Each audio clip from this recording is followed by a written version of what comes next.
Hello guys, welcome back to PC वाला YouTube channel. And आज के लिए हम बात करने वाले हैं AMD के नए प्रोसेसर Ryzen 5 5600 के बारे में। 5600 नॉन एक्स, ये एक ऐसा सीपीयू है जो कि पहले लॉन्च हो जाना चाहिए था, और अगर पहले लॉन्च हो जाता तो बेटर रहता, बिकॉज हमेशा से हम जानते हैं कि नॉन एक्स वर्जन से थोड़ा सा बेटर वैल्यू होते हैं। एंड यहाँ पे जो है वो इसके कई कॉम्पिटिटर्स भी जो है वो ऑलरेडी मार्केट में आ चुके हैं। अगर ये 5600X के साथ उसी वक्त पे लॉन्च होता देन इसके पास जो है ज़्यादा कॉम्पिटिटर नहीं होते, बिकॉज उस वक्त पे इंटेल की 12th जनरेशन नहीं लॉन्च हुई थी। अब जो है वो इंटेल की 12th जनरेशन भी लॉन्च हो चुकी है। तुम्हारा जो 5600X है उसकी खुद की प्राइस जो है वो काफ़ी कम हो चुकी है। एंड अब ये 5600 जो नॉन एक्स वर्जन है ये अपने एक्स वर्जन से, और जो तुम्हारा 12400 है जो कि इसका कॉम्पिटिटर है, और इवन अगर तुम कंपेयर करना चाहो तुम 12400F से भी कंपेयर कर सकते हो, जो कि थोड़ा और तुम्हें चीप मिल जाएगा। उनके मुकाबले कैसा स्टैक करता है, किस तरीके से ये रैंक करता है, तो ये क्या एक बेटर वैल्यू बनता है क्या AMD का? इसका अभी लॉन्च करना सही था, डिसीजन नहीं था? तो सब चीज़ों पे हम लोग आएंगे। Benchmarks, gaming benchmark, synthetic benchmark सब हम लोग देखेंगे, और देखेंगे कि क्या ये एक बेटर सीपीयू है, अगर है तो किन लोगों के लिए है। लेकिन उससे पहले तुम डिस्क्रिप्शन में जाओ, Amazon का लिंक होगा, अगर तुम वहां से कुछ भी शॉपिंग करते हो तो चैनल को सपोर्ट मिलेगा। कुछ भी शॉपिंग करो, अपना पीसी बिल्ड करना है, SSDs बाय करो, कैबिनेट बाय करके रख लो, अपने लिए जो है वो रैम बाय करके रख लो, बिकॉज तुम इंटेल पीसी बिल्ड करो या AMD पीसी बिल्ड करो, RAM, SSD and cabinets and coolers इनकी तुम्हें जरूरत पड़ेगी, तो पहले वो बाय करके रख लो। एंड साथ में वीडियो को भी लाइक कर दो, बिकॉज वो एल्गोरिदम को हेल्प करता है। नाउ ये जो सीपीयू है इसमें कोई भी चेंज नहीं है, ये सेम 5600X का ही वर्जन है, same architecture, same number of core counts, frequencies के अंदर तुम्हें थोड़ा बहुत चेंज मिलेगा, लेकिन ओवरऑल अगर तुम देखोगे CPU architecture and generation and हर चीज जो है वो सेम है, हमें कोई भी डिफरेंस देखने को नहीं मिल रहा है। तो अगर तुम 5600X and 5600 non x simple वाला 5600 दोनों को कंपेयर करते हो तो तुम्हें किसी भी तरीके का डिफरेंस देखने को नहीं मिलने वाला, सिर्फ क्लॉक स्पीड्स का डिफरेंस है। बाकी अगेन तुम्हारा बाकी सब कुछ सीपीयू के अंदर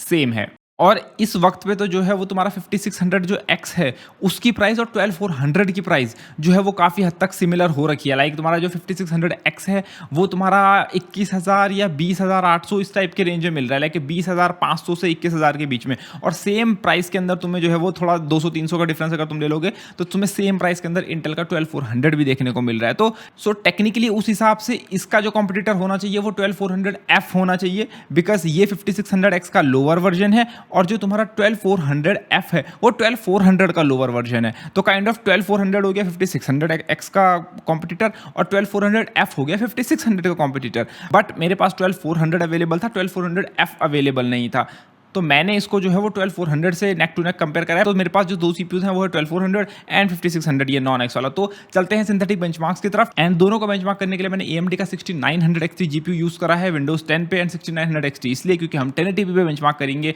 और 1080p पे जो है वो सीपीयू का ट्रू पोटेंशियल जो है वो निखर आएगा। तो सबसे पहले बात करते हैं सिंथेटिक बेंचमार्क में, जहां पे आता है सिनेबेंच। तो सिनेबेंच R20 में जैसे कि तुम देख सकते हो तुम्हारा 12400 जो है वो विन कर रहा है 630 single core and 4720 multi core के स्कोर से यहाँ पे। तो सिनेबेंच R20 पे तुम कह सकते हो कि तुम्हारा 12400 बेटर है। लेकिन अगर तुम ब्लेंडर में जाओगे तो ब्लेंडर में भी तुम्हें सेम सिनेरियो देखने को मिलने वाला है। ये जो तुम्हारा टाइम है ये टाइम सेकंड्स में है कि तुम्हारा रेंडरिंग टाइम कितना लिया ब्लेंडर में, तो वो है, तो वहाँ पे भी जो है वो ये विन कर रहा है। अगर तुम बात करोगे 3D Mark V स्ट्राइक्स की, तो अगर तुम 3D Mark V स्ट्राइक का फिजिक्स स्कोर देखोगे तो वहाँ पे 5600 जो है वो लकीली विन कर रहा है। तो ये काइंड ऑफ एक AMD के लिए अच्छा विन है। लेकिन अगर तुम यहाँ पे एनकोडिंग की तरफ चलोगे तो यहाँ पे जो है वो हैंड ब्रेक को मैंने यूज करा है, फास्ट प्रीसेट 1080p। अगर तुम यहाँ पे देखोगे टाइम तो यहाँ पे अगेन 12400 जो है वो विनर बन जाता है। और सिमिलर स्टोरी जो है वो तुम्हें 3D Mark टाइम स्पाई के अंदर भी देखने को मिलती है, वहां पर भी जो है वो 12400 एक बड़े मार्जिन से जो है वो विनर बन जाता है। तो ये तो हो गए सिंथेटिक बेंचमार्क्स। अब बात करते हैं गेमिंग बेंचमार्क्स की। गेमिंग में एक्चुअली में ये दोनों सीपीयूज कैसे परफॉर्म करते हैं। तो गेमिंग में अगर हम यहाँ पे देखेंगे सबसे पहले तो यहाँ पे यूज करते हैं साइबरपंक का। तो साइबरपंक में देखो तुम देख सकते हो किस तरीके से 12400 विन कर रहा है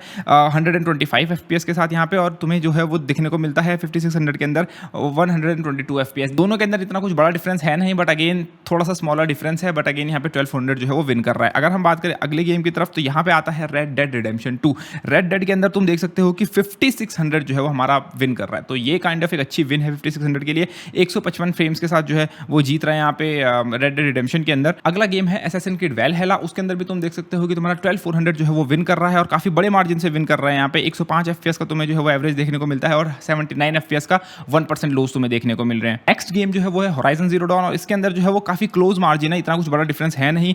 159 और 157 एवरेजेस का जो है वो दोनों का डिफरेंस है। 2 FPS से तुम्हें कितना मैटर करता है, मतलब तुम्हें कितना परफॉर्मेंस डिफरेंस देखने को मिलता है, वो तुम्हारे ऊपर है, टोटली अप टू यू। अगर तुम फार क्राई 6 में देखोगे तो यहाँ पे तुम्हें एक थोड़ा बड़ा डिफरेंस देखने को मिलेगा, जहाँ पे तुम्हारा 12400 जो है वो 128 FPS प्रोवाइड करता है और AMD जो है तुम्हें 5600 में सिर्फ 119 FPS जो है वो दे पाता है। तो ये यहाँ पे तुम देख सकते हो कि किस तरीके से इंटेल थोड़ा सा एक बड़े मार्जिन से यहाँ पे जीत रहा है। लेकिन अगर तुम अपने next game Watch Dog Legion की तरफ चल जाओ तो वहाँ पे भी जो तुम्हें सिमिलर स्टोरी देखने को मिलती है। 12400 अगेन विन कर रहा है यहाँ पे और तुम्हें डिफरेंस जो है वो देखने को मिलता है 121 एंड 129 FPS का। 8 FPS का डिफरेंस है, हो सकता है आपके लिए डिफरेंस मैटर करता हो, बट स्टिल इतना कुछ बड़ा डिफरेंस है नहीं। तो ये थे कुछ गेम्स एंड कुछ synthetic benchmark. Majority of games and synthetic benchmarks के अंदर तुम्हारा जो 12400 है वो विन कर रहा है। इतना कुछ बड़ा डिफरेंस नहीं है दोनों के बीच में, सिंगल डिजिट परफॉर्मेंस डिफरेंस है। लाइक मुश्किल से तुम्हें 4-5 या 3-4% का जो है वो डिफरेंस देखने को मिल रहा होगा दोनों के बीच में। किसी गेम में ज़्यादा हो सकता है, पर वो जो गेम होगा वो एक ऑड आउटलायर होगा सेम सिंथेटिक बेंचमार्क्स की तरफ, कि तुम्हें जो है वो एक कुछ अलग ही दिख रहा है, पर वो एक, जैसे मैंने बोला, ऑड आउटलायर होगा कुछ। लेकिन अगर तुम एवरेज देखोगे तो तुम्हें 3-4 हद मार के 5% का जो है वो डिफरेंस देखने को मिलेगा इन CPUs के बीच में। बट अगेन तुम्हें विनर कंक्लूड करना ही है तो तुम 12400 को आराम से विनर कंक्लूड कर सकते हो, बिकॉज वो ज़्यादातर गेम्स के अंदर लीड में है। यहाँ पे फिर बात आती है परचेजिंग की, कि तुम्हें आखिर परचेज कौन सा करना है, बिकॉज डिफरेंस इतना नहीं है और AMD और इंटेल जो है वो काफ़ी क्लोज आ चुके हैं, तो तुम्हें कौन सा बाय करना चाहिए। तो ये टोटली डिपेंड करता है प्राइसिंग पे। जैसे कि मैंने बोला 5600 का रिव्यू जिस वक्त मैं बता रहा हूँ, मतलब बना रहा हूँ, उस वक्त पे मुझे इसकी ऑनलाइन प्राइसिंग नहीं मिली, लेकिन मेरे पास 12400 की प्राइसिंग अवेलेबल है। 12400 की प्राइसिंग जो है वो तुम्हें मिल जाएगी 20,500 20,800 के आसपास देखने को मिल जाएगी। और 5600X इसका बड़ा वाला वर्जन 5600X, उसकी भी तुम्हें जो है प्राइसिंग सिमिलर देखने को मिलेगी, यानी कि 20,800 से 21,000 के बीच में। तो 12400 और तुम्हारा 5600X दोनों काफ़ी हद तक सिमिलर प्राइस पे हैं। ये जो है वो 5600X का लोअर वर्जन है, तो टेक्निकली इसकी जो प्राइस है वो 12400 से नीचे ही आनी चाहिए, kind of similar to 12400F। 12400F 17,000 के आसपास का देखने को मिलता है, तो उसके आसपास अगर ये आता है तो मे बी तुम इसको कंसिडर कर सकते हो। एंड इवन अगर ये तुम्हारे 12400F के इक्वल में आता है प्राइसिंग के मामले में, तो भी वहाँ पे एक इंटरेस्टिंग बैटल होगी, बिकॉज इसको लेने के लिए अभी हमारे पास कुछ ऐसा और सेकंड वैलिडेशन नहीं है कि मैं जो तुम्हें इस CPU को रिकमेंड करूं, बिकॉज इंटेल के पास फिलहाल एक एडवांटेज ये है, वो है प्लेटफॉर्म एडवांटेज। फॉर एग्जांपल, अगर ये एंड 12400F दोनों neck to neck similar price पर लॉन्च होते हैं, तो 12400F लेने का एडवांटेज ये होगा तुम्हारे पास कि तुम सेम मदरबोर्ड पे 13th जनरेशन में अपग्रेड कर सकते हो। ठीक है, तुम्हारे पास एक जनरेशन का एडिशनल अपग्रेड पाथ होगा। लेकिन अगर तुम इस CPU को लेते हो तो तुम्हारे पास इसी जनरेशन का CPU का एडवांटेज है कि अगर तुम्हें अपग्रेड करना है तो तुम 5800X 3D या 5950X या may be 5900X in CPUs में अपग्रेड कर सकते हो। 6000 सीरीज के जो CPUs आएंगे या 7000 सीरीज के जो भी CPU आएंगे या फिर नेक्स्ट जनरेशन जो भी AMD नाम रखेगा, तुम उसमें अपग्रेड नहीं कर पाओगे, बिकॉज वो AM5 सॉकेट पे लॉन्च होगा। ठीक है, लेकिन इंटेल में तुम्हारे पास वो एडवांटेज है। दोनों में जो है तुम DDR4 रैम यूज़ कर सकते हो, तो वहाँ पे ऐसा कुछ है नहीं। दोनों के अंदर जो है वो तुम्हें इंटीग्रेटेड ग्राफिक्स देखने को नहीं मिलते हैं, तो वहाँ पे भी कोई ऐसा एडवांटेज है नहीं।